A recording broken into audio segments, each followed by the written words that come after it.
Child sexual abuse in the United Kingdom has been reported in the country throughout its history. In about 90% of cases, the abuser is a person known to the child. However, cases during the second half of the 20th century, involving religious institutions, schools, popular entertainers, politicians, military personnel, and other officials, have been revealed and widely publicized since the beginning of the 21st century. Child sexual abuse rings in numerous towns and cities across the UK have also drawn considerable attention. In 2012, celebrity Jimmy Savile was posthumously identified as having been a predatory child sexual abuser for the previous 6 decades. Subsequent investigations, including those of Operation U-Tree, led to the conviction of several prominent, household names in the media. Allegations against prominent politicians, and calls for a public inquiry to establish what had been known by those responsible for the institutions where abuse had taken place. An independent inquiry into child sexual abuse was announced by the British Home Secretary, Theresa May, in July 2014, to examine how the country's institutions have handled their duty of care to protect children from sexual abuse.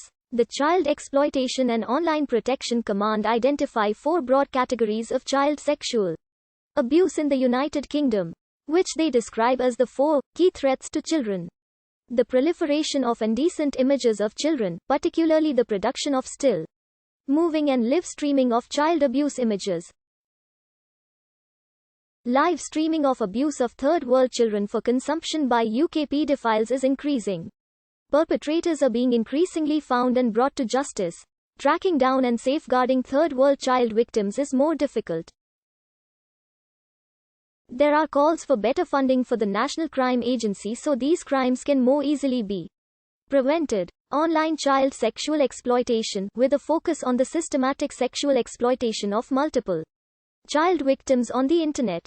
Transnational child sexual abuse, including both transient and resident UK nationals and British citizens committing sexual offences abroad.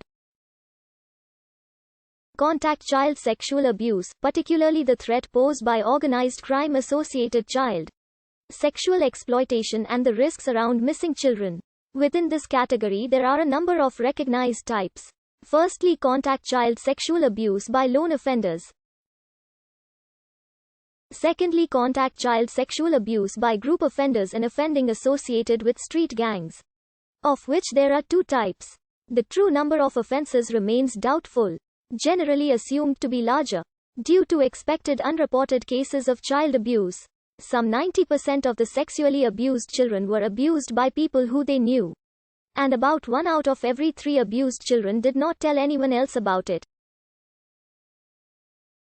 The vast majority of child sex offenders in England and Wales are male, with men representing 89% of all defendants in 2015-16, and white, with whites representing 1% of convicted child sex offenders and 86% of the general population in 2011. Asians represent 99% of the general population of England and Wales as of 2011. A 2011 analysis by the Child Exploitation and Online Protection Command of 940 possible offenders reported for street grooming and child sexual exploitation found that 38% were white, 36% were Asian, while 32% were of an unknown ethnicity.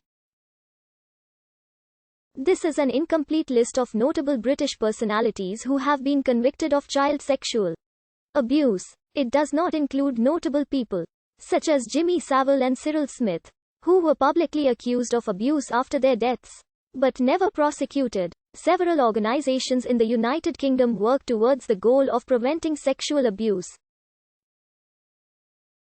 These include the National Society for the Prevention of Cruelty to Children and the Lucy Faithfull Foundation. Prevention initiatives have traditionally involved providing information to children and parents about sexual abuse and how to prevent it.